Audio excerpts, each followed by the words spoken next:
La forme unitaire, si l'on s'en tient à la production issue des artistes géniaux, ne vient donner que par l'assiduité et la qualité des unions corporelles.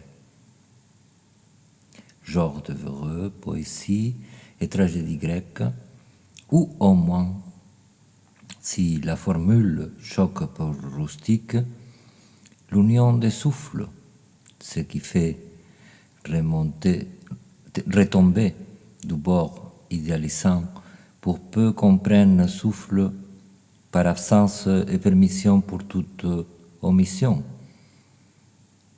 Dans la solitude, étant donné que la forme du Créateur même, n'existant plus pour un autre, existe au braque dans les temps.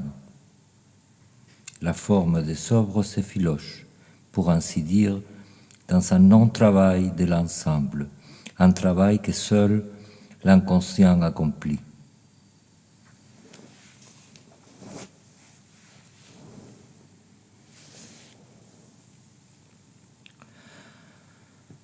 Cette remarque est raison in opera ou in fabula, vide Umberto Eco, pour lecture de la magicienne coopérante d'un ouvrage qui serait d'une conséquence d'accomplissement des projets réciproques, finalement des projets communs par esprit du temps et par cause commune, le salut, la catharsis, la sublimation.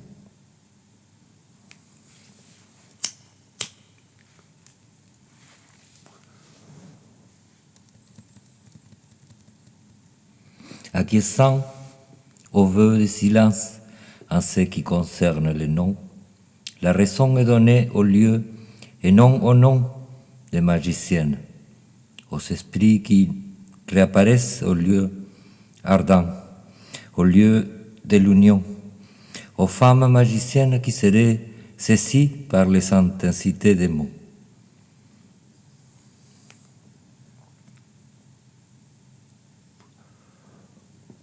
Que d'invoquer Sakuntala, Parvati, soit de séduire par là en figure la jeune ou la solitaire, ou la perdue qui écoute les conseils de la littérature.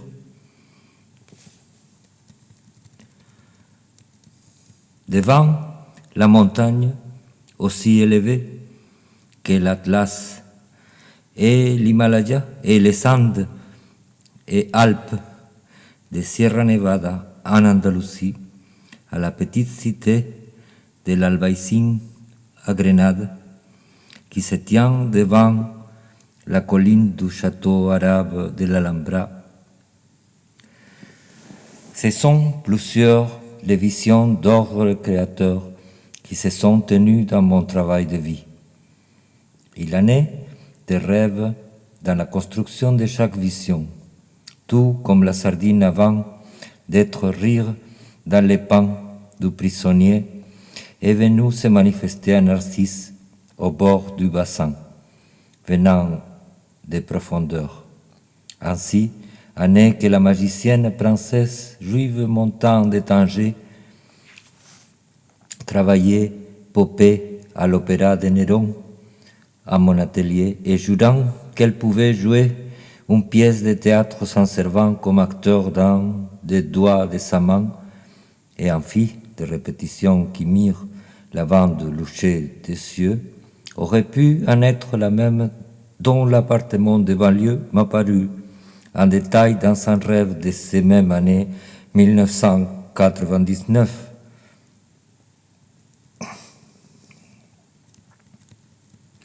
Il se peut que l'autre rêve de 1999, encore prophétique, de ma rencontre avec Salvador Dalí au café Lisboa de Plaza Nueva à Grenade, et de prendre un petit déjeuner, café con leche y tostadas con tomate y tostada de mantequilla, avec lui et sa muse Amanda Lear, car actuellement je me suis bien inscrit au fan club d'Amanda Lear, qui reste la même en cette année de 2021, de la haute magie des cafés, j'essaierai d'en peindre la correcte nature morte de ces petits déjeuners.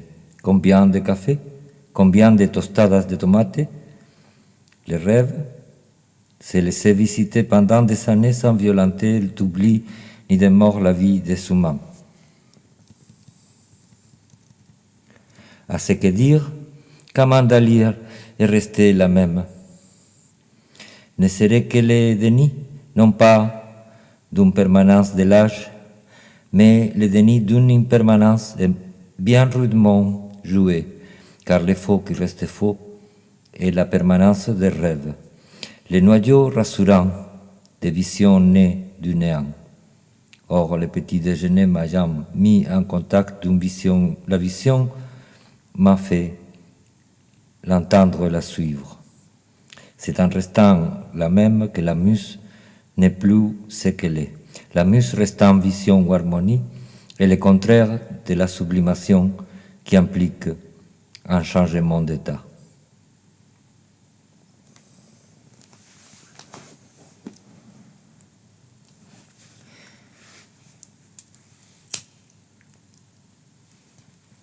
Entre ces tasses à remettre au serveur, ces pains grillés, enduire de beurre ou de tomates et d'huile et sel, ces serviettes en papier de riz, ces cendriers d'avant l'année 2000 où l'on trouvait encore les mégots d'intérieur, ainsi que des papillotes de quelque chose, souvent liés à des intrigues urbaines de semaines ou à des fonctions de cinéma en salle couverte, bouger les mains d'artistes prenant encore un morceau de sucre en enveloppe pliée ou un cahier pour dessins posés ou un journal provincial du bar. Il n'était de ne plus pouvoir dire que les citations équines de Marie existent en tant que se faire ce qui fait papa, soit que papa chie sur maman, soit que pour pas être soit un caca, il fallait se couvrir de mer. Que la lecture de vive voix à l'impromptu, que comporte la traduction performative en première lecture, puisse instituer les lieux de souvenirs plus fortement avec des angles à loisir, que ne le fait la lecture silencieuse et le choix de goût, l'envie d'apparat de chacun.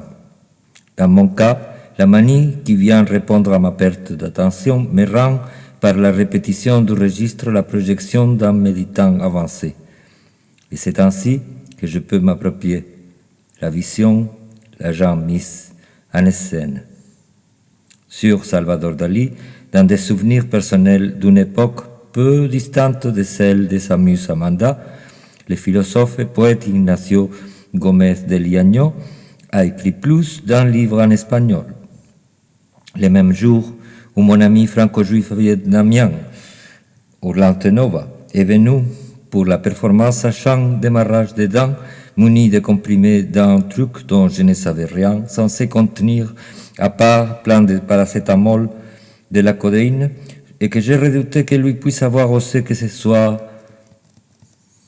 un toxique encore plus égarant. Jean Grestasi va savoir quelle invention psychotrope. Nous avons traduit en espagnol le petit livre de Bouteilla. Et ensuite, donc, de l'espagnol en français, le journal de Gómez de Liaño, racontant sa relation en tant que proche et jeune critique avec Gala et Dalí.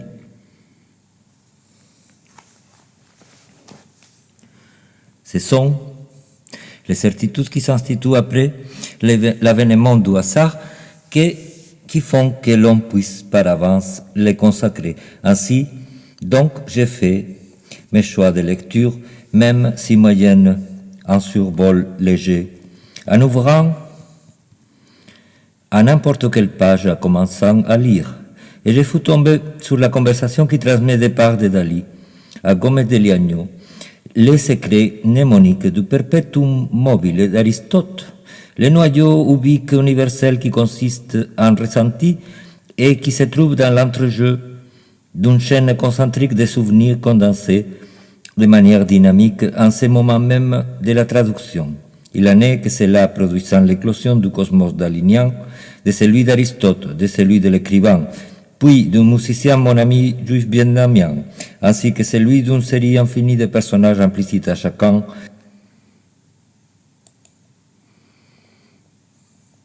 y compris la porosité de toute culte ultérieure, accueil d'invités à la chambre théâtrale, rendez-vous à concerter et honneur intime dessiné à l'encre de Chine par plusieurs générations de couples d'artistes, la beauté d'Amanda Lear devient si satisfaisante que l'on a plus envie de mourir.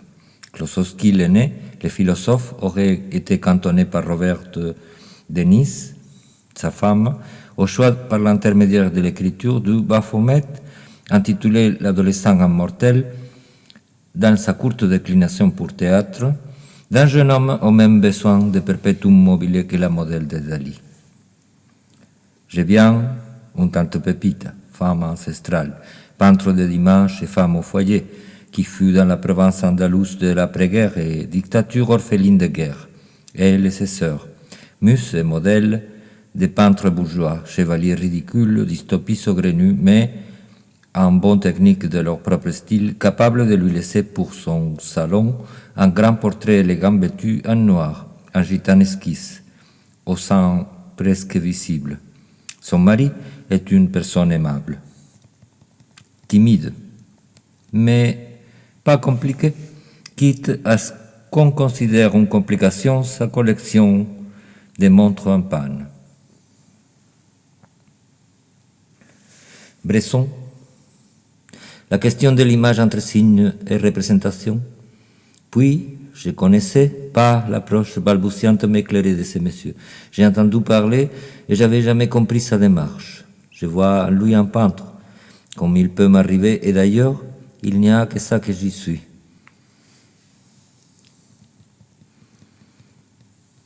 Au hasard Balthasar, c'est de lui. Mouchette, que je me souviens, en 74 ou 77 maximum, il s'agit d'un appartement que la famille a quitté en 77 de mon père.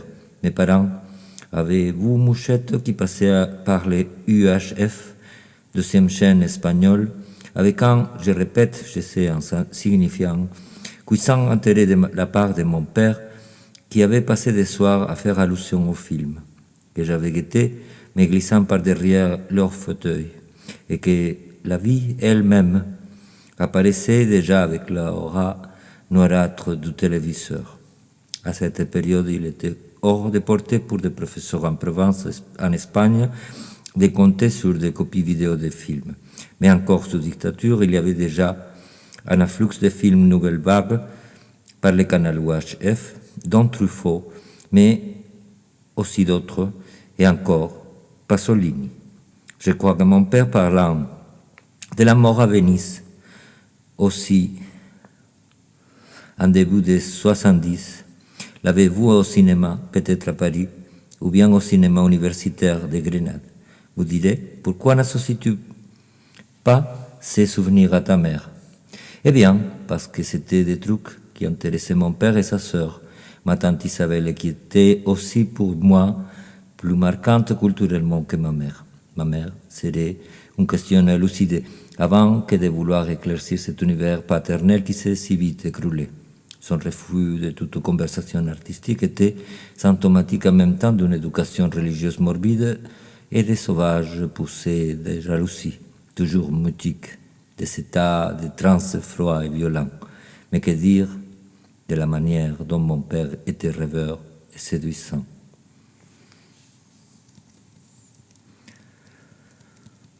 À ce temps, comme je réfère déjà dans l'entretien que me fit Ève Livet pour sa monographie, la maîtresse d'école fit venir ma mère pour lui dire que je faisais de la pornographie, car mes dessins d'enfants, sous pétition de mes compagnons de classe et suivant ces divers souhaits, bikini rouge, telle ou telle posture, blonde, brune, et d'autres indications qui me firent produire de très bons dessins dans un timing record, des femmes en demi-nu assez chaud et d'un réalisme et swing efficace et surprenant, compte tenu de mon âge.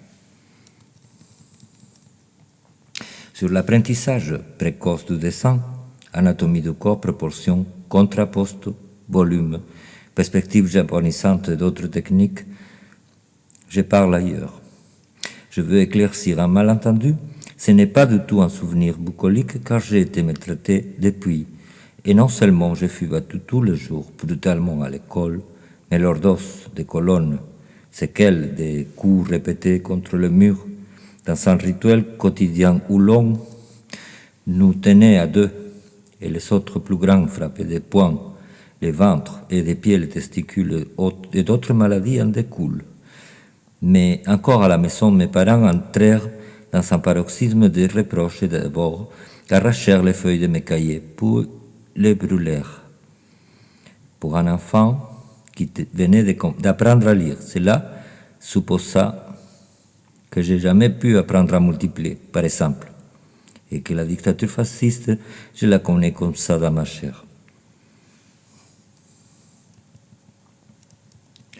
Mes parents étaient professeurs de français, un caprice administratif. Leur cuisine était moderne et de bon goût, car il n'y avait jamais rien. C'est là, sur une poubelle en plastique bleu clair, que mes dessins furent brûlés. Ils étaient bêtes, les pauvres, car ils ont dû jeter de l'eau dans la poubelle car ça fumait. Ce qui confirma chez ma maman le caractère diabolique des dessins. Des années avant, mon père m'avait fait visionner Rosemary's Baby, de Roman Polanski, tout comme aussi Mouchette de Bresson quand je ne savais pas encore lire, pour m'expliquer les mystères de ma naissance, il avait dit.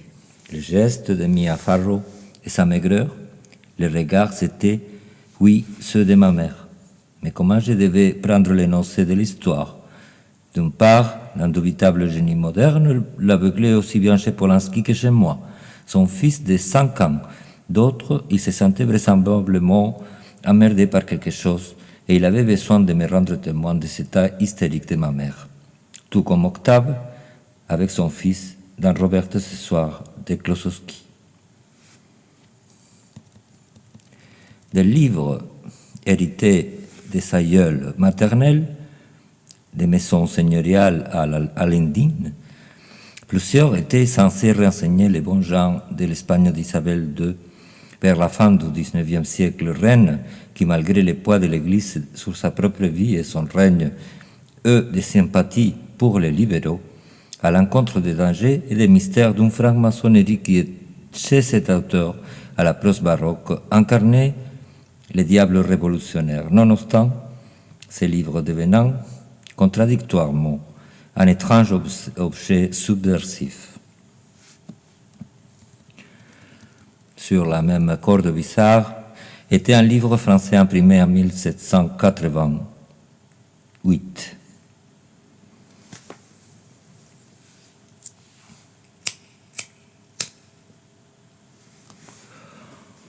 En 2 volumes, ayant pour titre « Histoire du ciel », que mon père avait acheté étudiant à Madrid, à la Cuesta de Moyano, ce qui ne me fut répété qu'une fois, qui constituait un répertoire d'égyptomanie pour les premiers volumes, sur thématique cosmologique, vaguement mnémonique, avec des glosses en hébreu, grec et latin, et, pour le 2e volume, une divulgation de l'œuvre de Newton, qui comporte un versant alchimique, à part la formule de la gravitation universelle. Quand ils ont voulu se faire passer pour démocrates, ils n'ont pas fait allusion à leurs livres nombreux qui auraient pu en effet correspondre à un profil de gauche, d'étudiants de littérature, mais ils mettaient les rares visiteurs affolés devant les jardins rasés où ma mère avait fait disparaître les figuiers, les néfliers, les buissons de buis de bois parfumés et feuilles touffues où moi, comme un homme, me cachais du vivant de la vieille dame et qui était devenu un terrain vide au sol de gravier, et une allée de pierres incrustée dans du béton qui conduisait à un lieu de recueillement où mon père eut la permission de mettre un bambou. Une fois les visiteurs enclavés devant l'allée, où les visiteurs n'avaient la permission de marcher, il était sommé de répéter avec ma mère qu'il savait une maison de très bon goût.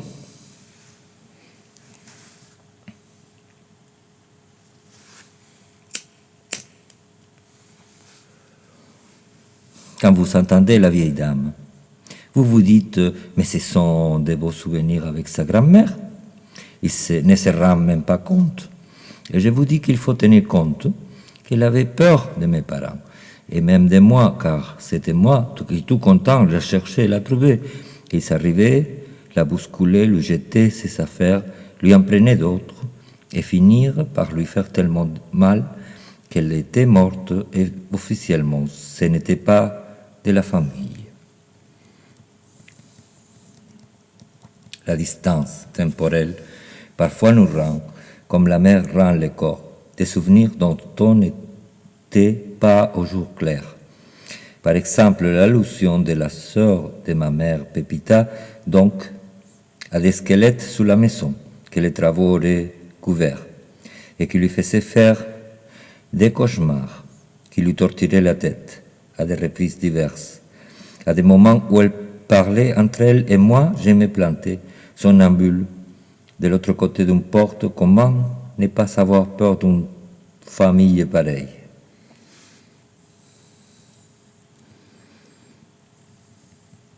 Pour la maîtrise d'événements au jugement dernier, qui n'est qu'une guerre périodique qui se passe dans les consciences, les initiés francs-maçons du XVIIe et XVIIIe disaient savoir qu'il fallait les tenir, comme les jésuites, telle une maquette à taille réduite que nous considérons dans sa simulation d'un espace, comme celle qui situe dans l'idée des loges ou temples les lieux de mémoire d'un long discours. Ainsi fait des propos, il apparaît que les mouvements de cette guerre peuvent se considérer depuis plusieurs angles de vue et de tir. L'orientation spatiale ou cardinale étant politique elle-même, religieuse soit dit, la connaissance menue du récit d'Apocalypse venant d'Orient devient une approche décisive de la bataille. Les manichéens avaient consacré, outre d'autres récits et écrits apocalyptiques du fondateur, un livre entier aux géants originaux, ceux sur lesquels les Grecs consacrèrent leur gigantomachie. Or, l'histoire du ciel que mon père avait acquis dans ses temps d'étudiant contenait maintes attributions kabbalistiques ou linguistiques mettant la liste des noms grecs des géants en rapport à l'hébreu et par là aux apocalypses orientaux.